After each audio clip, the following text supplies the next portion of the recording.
J'avais des dossiers qui me permettaient bien évidemment de tourner, de tenir, mais au niveau clientèle, il n'y avait pas de renouvellement, il n'y avait plus de bouche à oreille, il n'y avait plus rien. Et j'avais beau faire des blogs, être sur LinkedIn, sur Facebook, être présent et écrire beaucoup au niveau professionnel, ça ramenait rien du tout. Quand j'ai vu votre publicité, je me dis, bon bah là, il y a un moment donné, il faut faire confiance, il y a peut-être un investissement à faire. Et puis bah, j'ai fait cet investissement. Et puis je le regrette pas. Ça m'a apporté des clients. Il y a eu le téléphone qui s'est remis à sonner et ça m'a remonté le moral. Je me suis senti soutenu. Vous avez toujours été présent quand j'ai fait quand je vous interrogeais, quand j'ai un peu mis le site, je dirais pas sans dessus-dessous, mais bon. Non, vous avez toujours été là pour répondre à mes interrogations. Vous m'avez renseigné, vous m'accompagnez. Les choses sont dites clairement, franchement,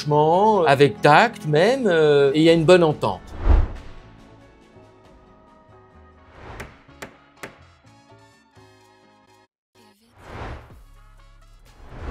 Bon, bah bonjour Eric, c'est la première fois qu'on se rencontre. Donc on arrive maintenant au terme de notre accompagnement du CAB que tu as rejoint maintenant il y a 6 semaines. Du coup, pour commencer, je vais te poser des questions très basiques, très consensuelles, à savoir, est-ce que tu peux te présenter et nous expliquer un petit peu dans quel domaine, en tant qu'avocat, tu opères? Bonjour Maxime, donc Éric Deslandes, avocat depuis 37 ans, depuis le 16 janvier 1987. J'opère dans le domaine des baux commerciaux principalement, hein, c'est mon activité dominante. Alors je sais que pour être correct vis-à-vis de la déontologie, je précise que je ne suis pas spécialisé, mais enfin depuis 1995 où je suis tombé dans les baux commerciaux, je fais quasiment que ça et donc je connais pas mal de choses. Okay. Voilà. Donc tu es expert entre guillemets. Voilà, expert, voilà, en baux commerciaux, c'est mon activité dominante. Et ensuite en baux d'habitation et en copropriété. Et je suis formateur en droit de la copropriété depuis maintenant 1 an avec une autre société, Eurobail Formation, pour pas la nommer. Voilà. Et tu opères du coup à Paris depuis, tu t'as dit combien de temps?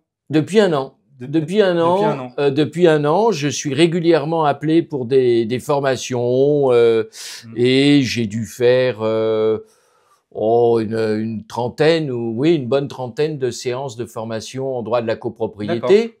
Et ça dure, chaque séance dure 1 journée. D'accord. Donc c'est 7 heures de cours. Donc voilà, il faut avaler des bouquins pour pouvoir ensuite redistiller correctement à des gens qui sont en formation, qui ont un certain âge et qui ont besoin de vulgarisation.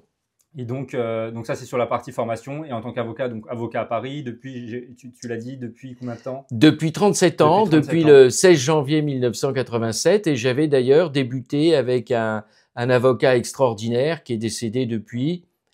Je dirais son nom parce que je l'aime beaucoup, c'était Maître Bernard Collot. Et il est décédé malheureusement prématurément d'une sale maladie.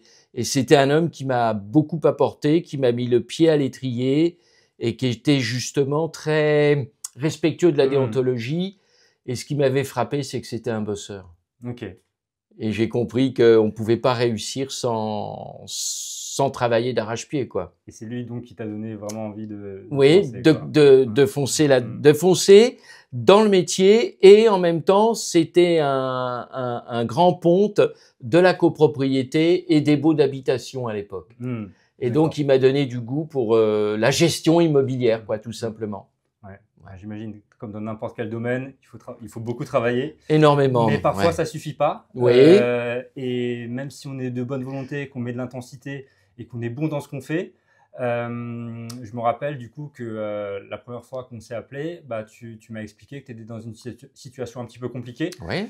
Sans trop rentrer dans les détails, non, mais est-ce que tu pourrais un petit peu exposer ta situation avant notre accompagnement? Où en était ton cabinet? Quelles étaient tes grosses frictions, tes problématiques? Et finalement, pourquoi tu as décidé de faire appel au CAB?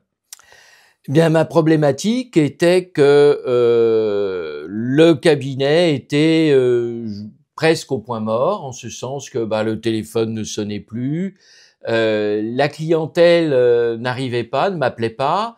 Alors j'avais, Dieu merci, des bons confrères, des copains avocats qui, eux, n'étant pas férus de beaux commerciaux, n'y connaissant rien, de tourner, de tenir, mais au niveau clientèle, il n'y avait pas de renouvellement, il n'y avait plus de bouche à oreille, il n'y avait plus rien. Moi, actuellement, je travaille sans plaque d'avocat dehors, donc j'avais pas de clientèle de quartier. Et j'avais beau faire des blogs, être sur LinkedIn, sur Facebook, être présent et écrire beaucoup au niveau professionnel, ça ramenait rien du tout. Parce que tu avais quand même une démarche proactive. Ah oui. Tu avais quand même compris qu'Internet et que cette communication un peu 2.0 était importante pour toi, et tu avais essayé quand même de mettre le pied à l'étrier à ce niveau-là. Absolument, absolument. Oui, j'ai créé des groupes, 2 groupes, un copro, un beau évidemment sur LinkedIn. Je m'étais créé un blog depuis 5, 6 ans, 7 ans. Et puis j'écrivais beaucoup d'articles. J'avais des abonnés, mais voilà, rien ne venait quoi. Alors j'ai essayé de faire du démarchage aussi personnalisé sur LinkedIn.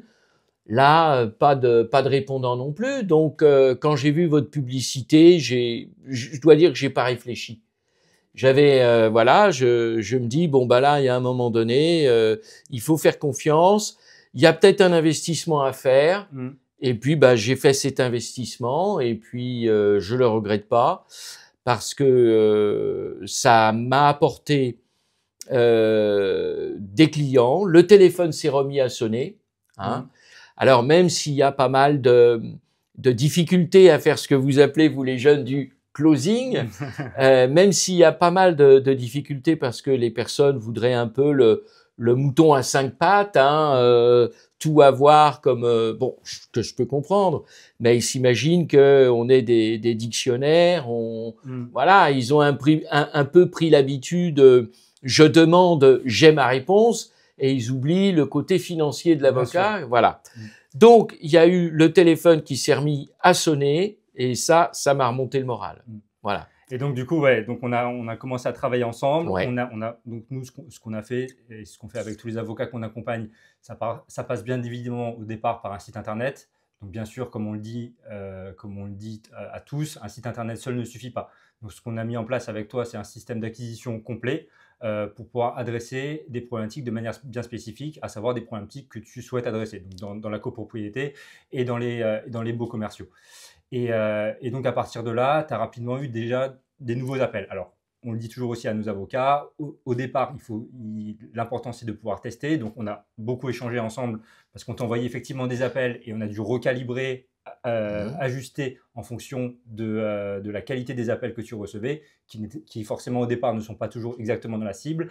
Mais à terme, on est quand même relativement rapidement, on a réussi à te déclencher des appels et surtout des dossiers dans ce que tu recherchais. Notamment, il me semble, ce qu'on peut considérer un beau dossier parisien, de copropriété, c'est ça? C'est ça, oui, et de copropriété, un restaurateur que je ne nommerai pas, mais bien sûr. dans le quartier latin. Et non, ça fait plaisir. C'est un très très beau problème de copropriété, donc. Et vraiment là, et en plus je suis tombé sur un client, mais intelligent, prévenant, coopératif, et qui me fait confiance. Donc ça, c'est du pain béni parce que notre métier, comme tu le sais, c'est l'investissement personnel, l'investissement à 100%. On compte pas son temps, on veut être efficace. Et il y a des clients, effectivement, pour lesquels on donnerait tout parce que ils nous donnent beaucoup en retour, ils considèrent notre travail et ça, recevoir un peu de considération, c'est déjà une belle manière d'être payé. Hein. Bien sûr. Ça compte parce que après, ça nous permet de rester enthousiaste et justement de croire en cette aventure avec vous en même temps et de positiver les choses. Donc là, donc toi, ce que tu as ressenti rapidement, c'est une augmentation des appels, tu as de nouveau été sollicité. Bien sûr. Donc tu nous avais dit, et ça nous avait touché aussi, que c'était aussi sur un petit peu psychologique. Bien sûr. Enfin, pas se sentir considéré, mais d'avoir une place de nouveau en tant qu'avocat parce que tu avais de nouveau de la visibilité. C'est ça, c'est ça. Et de nouveau contacté sur les problématiques que tu voulais traiter. Et alors, maintenant, ça fait 6 semaines qu'on travaille ensemble. Toi, c'est quoi un petit peu ton ressenti, ton expérience avec chez le CAB, on est 3 joyeux lurons qui ont chacun leur spécialité. Ouais. Ça nous intéresserait d'avoir un petit peu ton ressenti vis-à-vis de l'équipe et vis-à-vis de l'accompagnement qu'on a pu te proposer pendant ces 6 semaines. Alors, mon ressenti est vraiment positif, hein, en ce sens que je me suis senti soutenu. Vous avez toujours été présent quand j'ai fait quand je vous interrogeais, quand j'ai un peu mis le site, je dirais pas sans dessus dessous, mais bon, Non. je me suis dit il faut quand même que j'arrête de toucher à ça et que j'essaye pas finalement de fabriquer le site. Il n'y avait rien d'irrécupérable. Il n'y avait rien d'irrécupérable. Donc, je me suis dit, Delord, calme-toi, laisse-les faire. Non, vous avez toujours été là pour répondre à mes interrogations. Vous m'avez renseigné, vous m'accompagnez. Les choses sont dites clairement, franchement, avec tact même, et il y a une bonne entente. Voilà, il y a une bonne entente. Financièrement, les choses se construisent. Il y a effectivement des ajustements qui sont toujours à faire au niveau, comme tu dis, de la granularité. Donc des matières qui sont à proposer aux personnes. Oui. Et vous êtes très attentif là-dessus parce que je pense qu'effectivement, c'est le nœud du problème. Et comme tu m'avais dit d'ailleurs, comme quoi il faut beaucoup d'humilité dans la vie, c'est pas toi qu'on vend. C'est la matière. Oui. Mais non, mais ça a été dit, mais au moins ça met les pendules à l'heure, c'est vrai. Ouais. C'est très important et je pense que c'est la particularité et l'essence même de votre service. Ouais. C'est notre thèse, voilà. Ça c'est vraiment notre thèse, c'est-à-dire que personne ne cherche un avocat, tout le monde cherche une personne, alors, en l'occurrence un avocat, qui va résoudre la problématique qu'il rencontre. Et nous on part, donc tu as émis le terme granularité, on part effectivement de cette problématique et qu'on va venir cibler vraiment de manière très granulaire. Donc on va jamais cibler, toi en fait on pourrait considérer que tu fais du droit des affaires slash société, mais en fait on va jamais te présenter comme un avocat en droit des affaires ou des sociétés, on va te présenter comme un avocat qui a un domaine d'expertise dans la copropriété, dans les problématiques que peuvent rencontrer quelqu'un en copropriété ou en baux commerciaux. Ou en baux commerciaux, ou par exemple pour les sociétés, oui, il y a des je fais pas ça, mais par exemple, il y a des thématiques, ça peut être cession de parts de SARL, transfert, changement de gérant, etc., mésentente entre gérants, voilà, par exemple. Et nous, vraiment, notre but, c'est d'adresser de manière très spécifique et d'interfacer finalement l'avocat en face des problématiques que rencontrent les personnes. Et du coup, là, à l'heure actuelle, donc, on a, on s'est serré la main pour continuer au-delà de l'accompagnement initial. Donc, on va continuer à t'accompagner en fil rouge parce que c'est aussi un de nos pans de notre activité, c'est de co-construire avec son avocat et le mettre en croissance sur le long terme avec nous, notre méthode, et l'appliquer sur son cabinet. Et donc, comme tu l'as dit, on a plein de choses encore à réfléchir, plein d'autres problématiques à venir adresser. Là, l'arbitrage se fera plutôt sur le panier moyen, entre guillemets. Alors moi, j'ai un petit peu un champ lexical marketeux, mais vraiment, voilà, essayer de trouver les dossiers les plus rentables d'un point de vue temps passé, etc. Donc ça, c'est vraiment... On le dit souvent, qu'on co-construit vraiment la stratégie d'acquisition finalement de l'avocat. On discute de ça, on réfléchit ensemble à quelles problématiques on peut venir adresser. L'idée, c'est pas forcément d'adresser le tout venant, justement. Oui, mais alors, voilà. Et comment faire? Parce que vous n'êtes pas dans la bouteille. Vous avez une belle cave à proposer, mais quelquefois, on tombe sur des bouteilles plus ou moins bonnes, nonobstant la qualité proposée sur l'étiquette. C'est compliqué pour vous aussi, hein? Non, mais notre objectif, effectivement, c'est là où c'est là où tout notre entre guillemets notre expérience doit s'exprimer, c'est réussir vraiment à trouver le juste équilibre entre volume d'appels qui ne sont pas particulièrement parfois qualifiés. Là, juste avant de venir, tu as oui. pris un appel devant moi d'une personne qui avait une problématique, on va dire, qui n'allait pas déclencher un contentieux ou un dossier très important derrière. C'est ça. Et toi, par contre, tu m'as dit que plus le côté rémunérateur n'est pas toujours l'indicateur qui te fait accepter un dossier ou pas, et tu veux aussi parfois juste aider la personne qui rencontre un problème. Oui, quitte à baisser les honoraires, mais qu'il y ait toujours une récompense, une considération pour le travail effectué. Voilà, on peut pas faire autrement. Tant que les personnes n'ont pas l'aide juridictionnelle et qu'elles viennent nous voir, par exemple, pour du conseil, c'est très difficile de faire tout ça gratuitement, d'autant que, comme je dis souvent à mes interlocuteurs, il y a des confrères gratuits en mairie. Moi, j'ai fait ça quand j'étais plus jeune, très très longtemps, et dans les palais de justice. Donc, et dans les maisons de justice également. Donc, les gens, effectivement, je ne suis pas obligé de travailler sans arrêt gratuitement. Hein. Mais par contre, si j'arrive à capter un petit rendez-vous avec des honoraires, j'en donne toujours un peu plus à la personne pour essayer de fidéliser la clientèle. Je m'arrête pas au rendez-vous, je vais écrire un courrier, de courrier, etc. Je veux que la personne se sente considérée, exactement, comme vous me considérez, même si je suis pas encore l'avocat millionnaire, voilà. Bon, après ça fait que 6 semaines qu'on travaille ensemble. Ah, mais c'était pas une critique voilée. Non, les critiques seront jamais voilées avec moi. Je blague, Eric. Oui. Mais ça va pas tarder. Je sens que le million approche.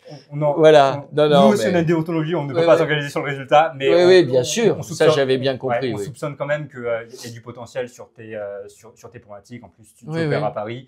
Tu as de l'expérience, donc nous on n'a aucun doute qu'il y a encore plein de choses à activer. Donc là on t'a mis en place un système qui te génère pas automatiquement, mais en tout cas voilà un flux entrant de nouveaux dossiers.